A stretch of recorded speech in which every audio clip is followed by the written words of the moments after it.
Recién purificación, se labra este documento, de tierras un reglamento, por orden del protector. Tajante como navaja, es la consigna antigua. Buenos días, amigos, buenos días a la audiencia, buenos días a Luis, siempre agradeciendo la posibilidad que nos da de dirigirnos a ustedes. Venimos hoy con el pensamiento de expresar la significación que tiene la inminencia, se habla de para el 2017, de la incorporación de un nuevo proceso penal que nos regirá a todos en el territorio nacional.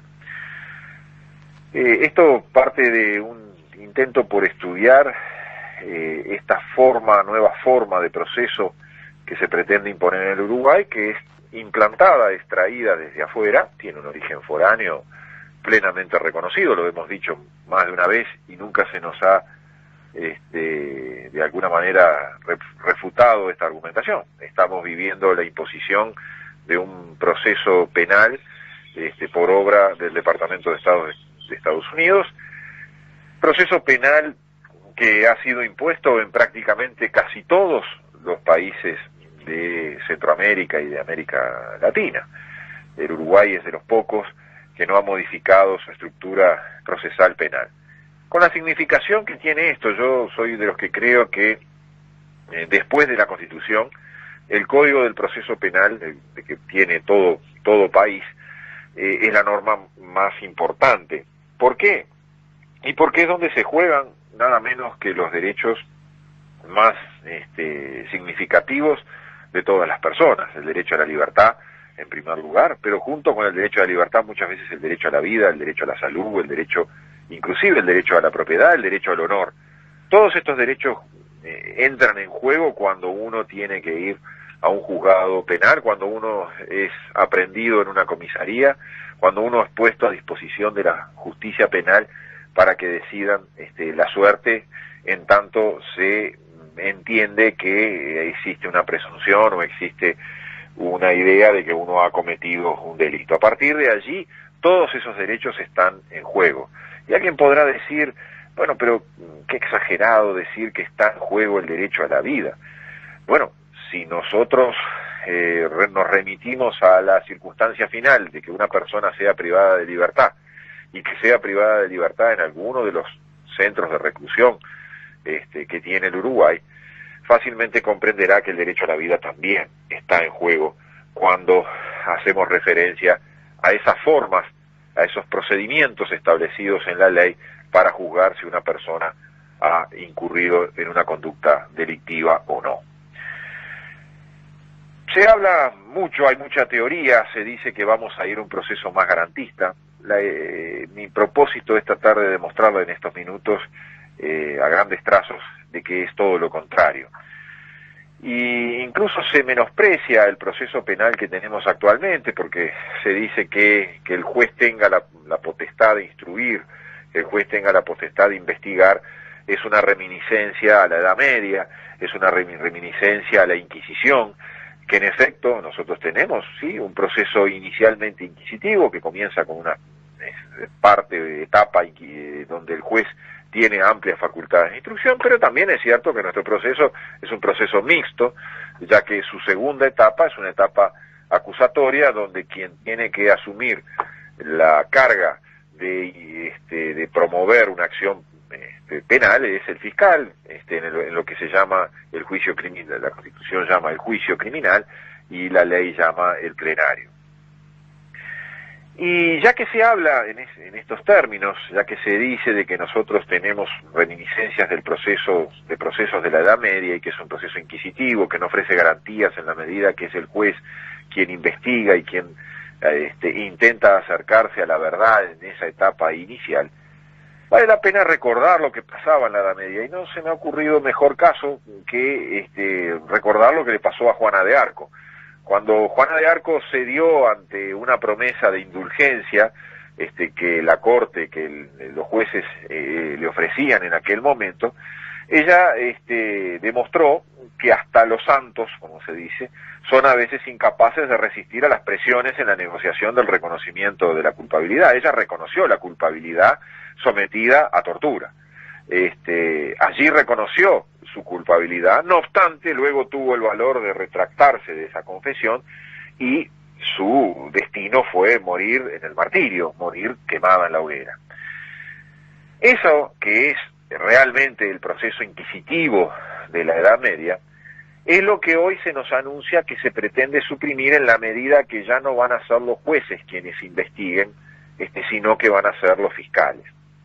Pero lo cierto es que este proceso mal llamado acusatorio que se pretende imponer, como decíamos anteriormente, y que se viene imponiendo en toda América, termina siendo nuevamente una reversión, una nueva versión del proceso inquisitivo que dice repudiar y que en realidad en los hechos no lo hace. ¿Por qué?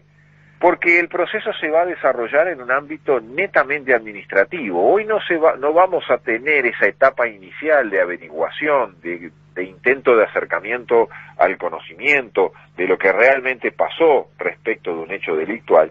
No lo vamos a hacer delante de un juez, no se va a hacer en el juzgado, sino que se va a hacer en una sede administrativa donde quien supuestamente va a ordenar y va a mandar y va a disponer sobre las actuaciones de investigación va a ser un individuo, un fiscal, a su vez, como lo hemos dicho muchas veces, sometido a directivas superiores de un fiscal superior. Esto conduce a que el fiscal, además dotado de una amplia discrecionalidad que se enumera bajo un principio que se llama el principio de oportunidad, el principio de oportunidad le otorga al fiscal la posibilidad de negociar, de establecer acuerdos con la persona indagada, en un estado desparejo, en un estado de desequilibrio y de asimetría, porque la persona indagada obviamente está sometida al rigor de una detención en muchos casos, o al rigor de saber que quien está negociando con él directamente lo puede mandar a privarlo de la libertad, a privarlo de sus derechos. Es decir, que ese consenso que se pretende obtener en esa suerte de negociación, esa posibilidad de negociación que se le va a otorgar al fiscal, realmente no refleja una voluntad libre, sino que refleja la voluntad muy menguada, muy presionada por parte del individuo que tiene que acceder a la persuasión que le pretende imponer su contraparte en sede administrativa. Y hay muchos autores, nosotros hicimos un estudio, estuvimos repasando autores norteamericanos, autores colombianos, chilenos, españoles, italianos, que analizan con mucha severidad el advenimiento de estas nuevas formas procesales que le otorgan ese poder de investigación a los fiscales. Las críticas son contundentes, furibundas. Casi todos terminan reconociendo que esta nueva forma de proceso es más inquisitiva que los llamados procesos continentales, de los cuales nosotros somos herederos, en los cuales el juez es quien está encargado de la instrucción. Y entre muchísimas causas para señalar esta rigurosidad inquisitiva de esta nueva forma procesal que se quiere imponer, se señala que estos nuevos procesos, estas nuevas formas procedimentales, reúnen dos de los requisitos que reunía la vieja Inquisición de la Edad Media que hacíamos referencia en el caso famoso de Juana de Arco. El botín principal en la investigación criminal es la confesión. La confesión renace y vuelve a ser la prueba primera, la prueba tras la cual se utilizan todos los esfuerzos y no importando en muchos casos los medios que se utilizan para obtener esa confesión. Y lo otro, esencial a la vieja Inquisición de la Edad Media, es que la obtención de esa confesión se hace en secreto. Confesión y secreto son dos elementos esenciales a la vieja Inquisición de la Edad Media. Bueno, confesión y secreto vuelven a ser dos elementos principales en estas nuevas formas procedimentales. Hoy se va a hacer esta etapa investigativa en recinto administrativo, atento a las previsiones del nuevo Código del Proceso Penal, que habla de la función policial en el proceso, atento a la realidad que hoy enfrentamos de muy escasos recursos que con los que cuenta el Ministerio Público, por ejemplo. Lo más seguro, lo hemos dicho, y nadie nos ha negado esta afirmación, nadie se ha atrevido a negarla, que este proceso, esta fase investigativa del proceso se va a realizar en sede administrativa. Nosotros insistimos, en sede policial. Vamos a tener un proceso penal en las comisarías. Pues bien, que este elemento, digamos, de lugar, de recinto donde se va a hacer la investigación, va a favorecer esos otros dos elementos a los que hacíamos referencia. Confesión obtenida en secreto, confesión obtenida con privación de libertad o al menos con la amenaza de la privación de libertad. Esto es a lo que nada menos que Luigi Ferraioli, un insigne jurista con amplia formación filosófica, penal y de procesal penal, habla de proceso perverso, un proceso donde lo que va a primar son mecanismos extorsivos. Si bien es cierto que todo proceso penal tiene un defecto congénito, que es el de la asimetría, natural asimetría, por el hecho de que la persona investigada es sometida al proceso, es llamada al proceso y es conducida y privada de la libertad para estar en el proceso. Si partimos de ese natural desequilibrio que supone la investigación penal y el propio proceso penal, mal podemos esperar que en esa situación de asimetría, de desequilibrio, pueda existir un consenso, pueda existir un acuerdo legítimo en donde las partes se pronuncien con libertad. Muy lejos estamos de la libertad de un contrato cuando una de las partes está privada de su libertad.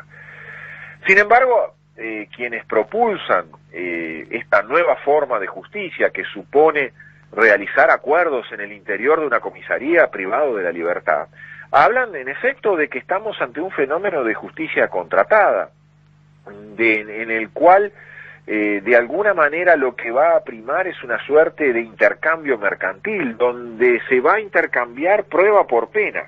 ¿Qué quiere decir esto de intercambiar prueba por pena? Si tú me confiesas que cometiste un delito, yo te prometo que te voy a aplicar una pena inferior.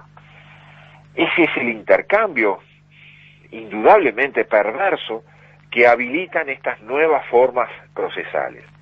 ¿Cómo las habilitan? Con dos mecanismos que funcionan en forma paralela y conjunta. Un mecanismo que está basado en ese principio de oportunidad que le otorga una gran discrecionalidad al fiscal, que viola directamente, es una renuncia al principio de legalidad, que privatiza en gran medida el proceso, en tanto en el proceso se pueda negociar la prueba, se pueda negociar las penas, se pueda negociar la misma existencia del juicio criminal. Bueno, obviamente que estamos entrando en el campo del derecho privado y estamos aboliendo de un plumazo la concepción del derecho penal como un derecho público, como un derecho necesario, un derecho ineludible que tiende al ejercicio de la pretensión punitiva del Estado. Eso funciona, como decíamos, con dos elementos. Ese principio de oportunidad, que es el que abre la puerta a los acuerdos, a los preacuerdos, como alguien los menciona. Pero también la otra llave con la cual se utiliza este mecanismo es la existencia o la previsión en la norma, como lo prevé la norma procesal que entrará en vigencia en el año 2017, de los llamados procesos o juicios abreviados. En el Código del Proceso Penal, aprobado en diciembre del año pasado y como decíamos con vigencia para el 2017, se habla de juicio extraordinario. Estos procesos abreviados en realidad no son juicios, no nos engañemos, no entremos en el juego a veces semántico de conceptos y de palabras. Estos mal llamados juicios extraordinarios o juicios abreviados, lo que suponen es llevar el acuerdo ante el juez y frente a la proposición del fiscal de que determinada persona ha cometido delito, en función de ese acuerdo o preacuerdo realizado en el ámbito administrativo, en las condiciones que antes referíamos, la defensa, el imputado simplemente van a prestar la conformidad porque ya llegaron a un acuerdo y ya hubo un intercambio previo, y el juez lo único que va a hacer es homologar lo que el fiscal le está solicitando y lo que la defensa ha prestado su conformidad. Entonces, no estamos ante un proceso, sino lo que los civilistas, los procesalistas civilistas llaman un mecanismo de resolución del conflicto por la vía de la autocomposición, por la vía de la transacción. El juez lo único que va a hacer es homologar un acuerdo y nada más que eso. Con lo cual, se logra otro de los fines más cuestionables de estas nuevas formas procesales. Se elude el juicio. En realidad, en puridad no hay una demanda acusatoria y en puridad no hay una contestación de la demanda, no hay un contradictorio, no hay un juicio. Con lo cual llegamos a procesos penales sin juicio, a procesos penales sin debido proceso, a procesos penales que terminan siendo procesos administrativos, procesos en los cuales la administración, llámese fiscalías, llámese Poder Ejecutivo, llámese Servicio Descentralizado, van a estar decidiendo quién va preso y quién no va preso. Y en donde el juez, mal llamado o bien llamado juez golfista por algún magistrado en estos últimos tiempos, va a hacer eso, va a ser un mero homologador. En el mejor de los casos podrá tener alguna posibilidad de revisar la decisión que ya se tomó en el ámbito administrativo al que hacíamos referencia. Estas nuevas formas procesales, como mencionábamos anteriormente, remiten a los procesos inquisitivos de la Edad Media. Obviamente hoy no será el tormento ni las ordalías los mecanismos por los cuales se torture y se obtenga la confesión, pero sí operarán las amenazas, los mecanismos de extorsión por los cuales se le anunciará al individuo que si no confiesa se le aplicará un proceso largo y luego detrás de ese proceso se le aplicará una pena mucho más dura de la que sí, en cambio, realice una confesión. El principio de inocencia desaparecerá porque el individuo, frente a la perspectiva de ser privado de la libertad por un tiempo mayor, se verá tentado para salvar ese mayor dolor de una privación de libertad más excesiva, se verá tentado a reconocer el hecho, aunque no lo haya cometido, a confesar bajo coacción. Este panorama es el que nosotros queremos advertir. Si a eso le sumamos otros elementos, como el hecho de los superpoderes que se le piensan otorgar a las fiscalías, que el ejercicio de esos superpoderes va a ser ejercido sin control judicial alguno, que eso se va a hacer en dependencias como son las dependencias policiales, pues bien, señores, es tiempo de empezar a alarmarse con lo que está por venir y no morir en el martirio como ocurrió con Juana de Arco. Hasta aquí llegamos, amigos. Ha sido un placer estar con ustedes. Nos veremos el próximo domingo. Muchas gracias. Ya se siente la radio diferente, mil voces de la gente.